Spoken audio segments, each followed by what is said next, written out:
Assalamualaikum warahmatullahi wabarakatuh. Waalaikumsalam warahmatullahi wabarakatuh. Selamat siang teman-teman sekalian. Siang. Alhamdulillah hari ini kita bisa berkumpul di sini. Saya sangat berterima kasih kepada kalian atas kehadiran kalian di sini. Saya juga sangat mengapresiasi atas kehadiran kalian di sini. Oke, sebelum kita mulai, alangkah baiknya kita berdoa terlebih dahulu. Yes. Dengan membaca suratul Fatihah, Al-Hadiniyah Al-Fatihah. Amin amin ya rabbal alamin. Selesai? Oke, kita mulai. Jadi teman-teman, kegiatan yang akan kita lakukan hari ini adalah namanya bimbingan kelompok. Tujuannya adalah supaya kita bisa membahas bersama-sama sebuah topik atau informasi yang aktual dan relevan untuk kita dalam kehidupan sehari-hari, khususnya kita sebagai mahasiswa. Oke, siap. Jadi di sini nanti kita akan saling berbagi informasi, berbagi pendapat, dan juga berbagi pengalaman pribadi. Jadi bukan hanya ceramah satu arah dari saya, tetapi juga di sini jadi ruang diskusi untuk kita bersama. Oke, dalam kegiatan ini kalian bebas berpendapat apapun yang kalian pikirkan boleh kalian sampaikan aja. Nah, dan kewajiban kita bersama adalah saling menghormati pendapat satu sama lain. Di sini tidak ada jawaban yang benar maupun salah. Semua informasi dan juga pemikiran yang kalian sampaikan di sini sangat berharga. Oke, di sini ada 3 asas yang harus kita pegang. Yang pertama, asas kerahasiaan. Semua yang kita bahas di sini, ya cukup di sini aja. Nggak boleh sampai diceritakan ke orang lain yang tidak mengikuti sesi diskusi kita ini. Paham? Oke. Lalu yang kedua ada asas kesukarelaan. Kita semua yang hadir di sini adalah karena mau, bukan karena keterpaksaan. Lalu yang ketiga ada asas kenormatifan. Dalam diskusi ini kita tetap harus menjaga etika. Mungkin misalnya kalau tidak setuju dengan pendapat yang lain nggak apa-apa, sampaikan aja. Namun jangan sampai menyakiti hati yang lainnya. Siap. Oke, sebelum kita berdiskusi, alangkah baiknya kita berkenalan dulu nih. Bisa dengan yang lain harus ya. dong, ya.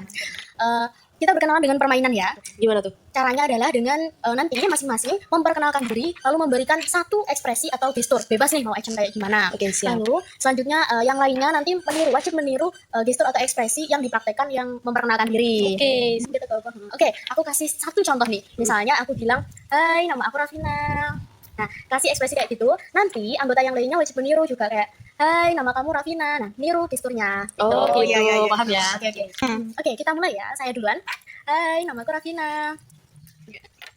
Hai, nama kamu Rafina.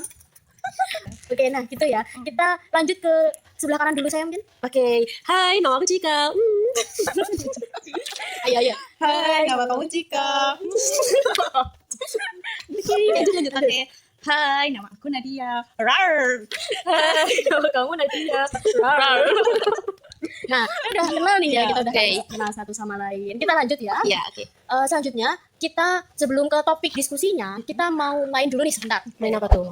Nanti saya akan menyampaikan beberapa pernyataan. Nah, dari pernyataan itu kalau kalian misalnya setuju atau mungkin pernah merasakannya, silahkan angkat tangan. Kalau sebaliknya belum pernah ngerasain atau justru nggak setuju, silahkan menyilangkan tangan di dada. Oke, siap. Oke, sekali lagi di sini nggak ada jawaban benar atau salah ya. Ini hanya seru-seruan buat pemanasan nanti. Oke. Pernyataan yang pertama, saya pernah ngerasain tiba-tiba harga barang melonjak tinggi tanpa tahu alasan yang jelas. Wah, kompak banget nih. Iya dong. Emang kenyataannya begitu. Berarti kita sama-sama jadi korban nih. Iya, benar banget. Itu namanya inflasi yang kita rasain langsung di dompet kita. Iya banget. Iya banget lagi. Nah, lalu selanjutnya pernyataan yang kedua, saya punya tabungan 500.000 lebih sekarang. Wah, nah dia udah mulai menabung ya. Bagus dijaga terus ya. Cika, jujur banget ya. Iya dong. Tenang. Soal mahasiswa pemasukan nipis banget. Tenang. Habis selesai sesi ini semoga ada insight supaya Amin ya Allah. bisa mulai menabung. Amin. Lalu yang ketiga nih, pernyataan yang terakhir, kalau rupiah terus menurun, saya ingin bekerja di luar negeri daripada di Indonesia. Wah, Ini relate banget Relate kan ya, sekarang sama gitu ya. Iya. Sekarang tuh sering pikiran buat pindah gitu loh. Iya, benar. Nah, pernyataan yang terakhir ini sebenarnya udah nyambung banget sama topik yang akan kita bahas hari ini.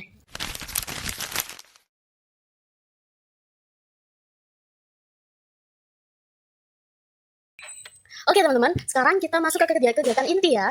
Tadi udah kelihatan kan ya, pasti kalian tuh banyak pikiran tentang kondisi ekonomi saat ini. Nah, sekarang kita nanti akan membahas lebih serius tapi tetap santai ya tentang fenomena melemahnya nilai rupiah ini. Dan apa sih yang harus kita lakukan sebagai mahasiswa, itu nanti yang kita akan bahas. Oke, siap.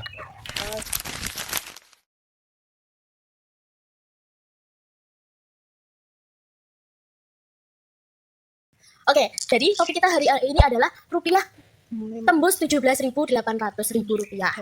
Nah, kita sebagai mahasiswa nih harus ngapain sih gitu kan.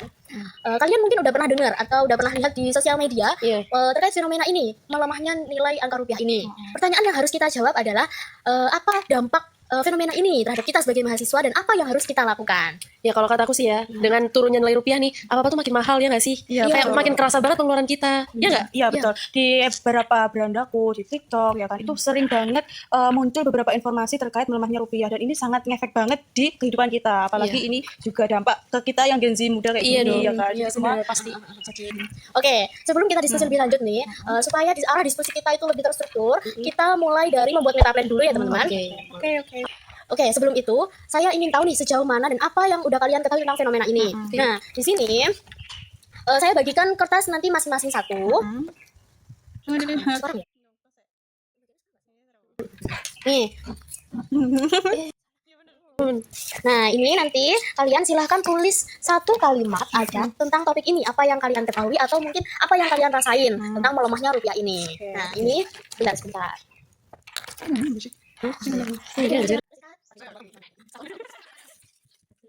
Nah, nulis nih. Ini.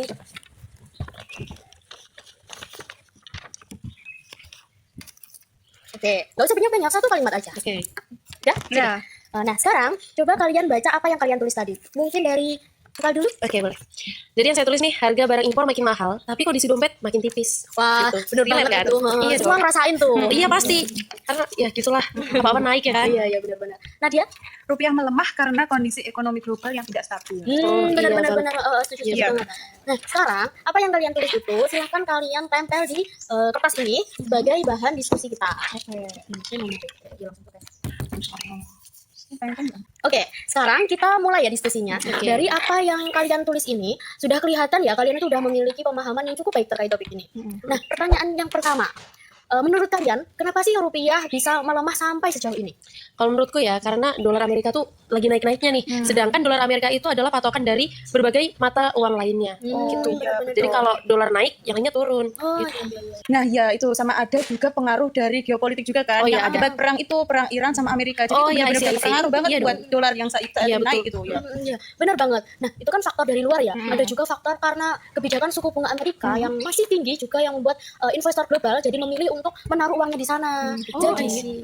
jadi mata uang negara berkembang seperti negara kita Indonesia jadi itu tertekan. Oh begitu. iya betul. Oke. Bagus Nah, ya. pertanyaan berikutnya, dampaknya ke kehidupan kita sebagai mahasiswa itu apa menurut kalian? Dari sisi kehidupan sehari-hari mungkin apa yang kalian rasain langsung? Kalau aku sendiri kan sebagai mahasiswa ya yang sering banget ke kampus ya kan mestinya kita juga perlulah buat makan siang Oh, iya dong, ya iya kan. dong. Nah aku tuh sering banget ke kafe dan itu harga makanan itu bener-bener mahal. Akibat dari apa? Karena adanya barang-barang impor yang dari luar negeri yang masuk ke Indonesia jadinya harga makanan itu jadinya tinggi gitu loh. Dan itu ngaruh gitu. banget gitu. Iya, benar-benar aku juga Iya, ngerasain. benar. sih. Emang itu banget sih. Iya. Kalau aku sih, ini sih, aku kan suka baca novel nih. Baca novel tuh, novel sekarang harganya beratus ribu. Iya, betul. Jadinya kayak ya mau gimana baca novel, belinya aja segitu harganya. Sama aku kan suka ngedit juga. Kalau mau ganti device nih, gila mahal banget. Jadinya aku kayak, ya udahlah, entar-entar aja kita beli baru. Tunggu dulu kan sih. Nunggu Iya, rupiahnya mulai naik ya. Iya. Supaya stabil lagi gitu. Iya, benar banget itu. Nah, dan ada juga nih buat yang punya rencana studi lanjut ke luar negeri. Nah, beban biayanya juga makin berat karena kursnya yang makin tinggi. Nah, dampaknya nyata banget di kehidupan kita sebagai mahasiswa. Iya. Nah, ini yang paling penting. Kira-kira sebagai mahasiswa, apa yang bisa kita lakukan? Kita kan emang nggak bisa ngontrol kurs dolar ya, Iya. tapi ada yang bisa kontrol di hal lain. Menurut kalian apa yang bisa kita lakukan? Kalau menurut aku nih, kita harus pinter-pinter aja sih membelanjakan uang kita. Jadi kalau emang belum penting-penting banget ya nggak usah beli. Kalau udah iya, betul. butuh banget baru kita beli, gitu nggak sih? Iya. Terus kita juga harus pintar-pintar banget buat aku mau coba Invest. Oh, iya. Ya kita juga perlu banget buat mulai belajar nabung dan investasi juga. Kita kan Betul. sebagai mahasiswa perlu banget ya kan. Iya. Apalagi mempelajari hal itu pun nanti akan berdampak untuk kehidupan kita nantinya gitu loh. Nah, tepat sekali. Jadi ada beberapa hal yang memang bisa kita lakukan. Nah, yang pertama, seperti di meta plan kita, yang pertama kita bisa melakukan lebih banyak literasi keuangan. Nah, kita perlu lebih melek lagi biar tahu soal pengelolaan keuangan pribadi. Oh iya betul sih. Nah, yang kedua, kita bisa mulai mengembangkan skill dengan meningkatkan kemampuan yang bisa menghasilkan income tambahan. Mungkin seperti mencoba freelance atau wirausaha kecil-kecilan dulu. Nah, yang ketiga, kayak yang disampaikan Tukal tadi, dengan cara mengurangi pembelian barang yang mungkin kurang penting nih. Nah, yang terakhir dan juga yang penting juga ini, sebagai calon pemimpin masa depan, kita bisa mulai mendorong kemandirian ekonomi dari lingkup kecil kita dulu. Misalnya dengan membeli produk UMKM lokal di sekitar kita daripada membeli produk impor dari luar negeri. Iya betul banget sih. Nah, tadi kan ada yang setuju nih kalau rupiah ini makin anjlok, lebih pada milih kerja di luar negeri daripada di Indonesia. Setuju sih, sepakat. Setuju, sepakat banget ya. Kan? Harus relate banget ini. Nah, iya. Kalian tahu kan fenomena hashtag kabur aja dulu yang Oh, sempat iya. rame di TikTok? Iya itu rame banget sih. Bahkan ada yang anaknya tuh pengen dijadiin WNA aja, nggak boleh jadi WNI. Tahu kan? Iya, Tahu kan? Viral banget itu. Iya, terus itu juga aku pernah lihat konten-konten yang malah mereka itu memberikan gaji mereka di sana. Jadi mereka itu malah membandingkan gaji di sini sama di sana. Mereka juga ngasih beberapa tutorial cara apply visa bekerja di luar negeri gitu loh. Kita coba aja kali ya. Iya. Bagus banget ini. Nah, betul banget kan? itu jadi fenomena nyata yang banyak banget kita rasain sekarang ini ya. Apalagi di zaman sekarang, termasuk kita mahasiswa. Nah, menurut kalian sendiri, gimana pandangan kalian soal itu? Kalau menurutku ya, Iya. aku tuh paham banget isi hati mereka. Kan kalau gaji UMR, UMD, ya upah minimal di daerah luar negeri kan pakai dolar ya. Iya. Kalau dikonversi ke rupiah pasti hasilnya gede banget dong. Benar-benar. Ya, aku sebenarnya setuju sih sama pemikiran itu. Tapi kan aku secara pribadi masih kepikiran buat apa ya, lebih baik di sini gitu. Kayak sayang kenapa banget gitu? gitu loh kalau semua orang pintar itu malah ke luar negeri. Nanti siapa yang akan bangun Indonesia? Wow, nasionalisme banget ya. Sih. Pendapat kalian benar semua sih. Nah, tapi yang nggak kalah penting nih, keputusan itu tuh harus dibuat dengan pertimbangan yang matang dulu. Oh iya, benar banget. Bukan sekedar ikut tren atau karena panik karena situasi ekonomi sekarang ini. Iya. Yang jelas, bekal terbaik kita adalah terus meningkatkan skill dan juga literasi keuangan nih yang penting banget sejak betul. sekarang biar nggak terlalu telat nanti.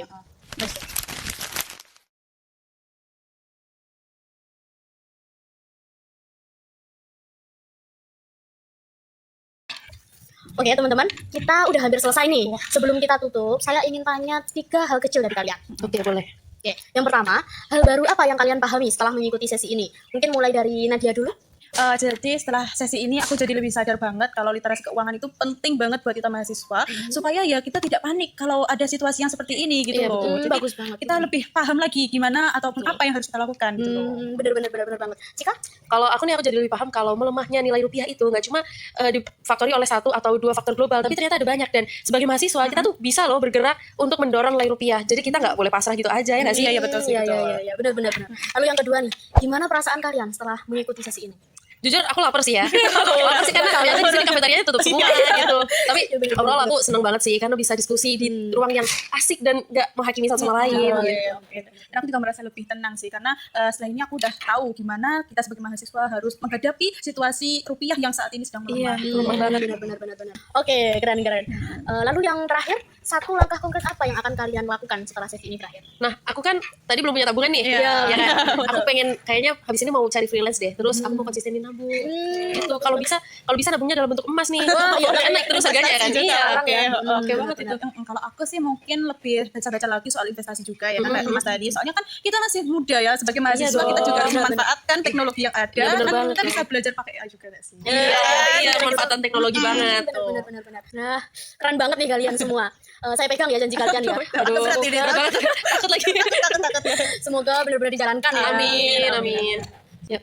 Oke, kalau nanti kalian ada yang ingin didiskusikan lagi, boleh ya kalau ada pertanyaan seputar topik ini masih bingung, kalian bisa hubungi saya. Kita siap. bisa adakan sesi lanjutan kalau memang diperlukan. Oke. Kita bisa sharing-sharing lagi kayak gini ya. Kayaknya kita harus buat grup WhatsApp aja deh. Bener banget Biar kita gitu bisa ya. sharing langsung. Iya. Nyambung kan. Betul. Oke teman-teman, kita udah selesai. Mari kita tutup dengan membaca kafaratul majlis bersama-sama. Iya. Alhamdulillah kegiatan hari ini kita berjalan dengan lancar. Terima kasih banyak ya atas kehadiran dan juga partisipasi aktif kalian. Semoga bermanfaat. Wassalamualaikum warahmatullahi wabarakatuh. Waalaikumsalam warahmatullahi wabarakatuh. Terima kasih Kak Lavina. Terima kasih.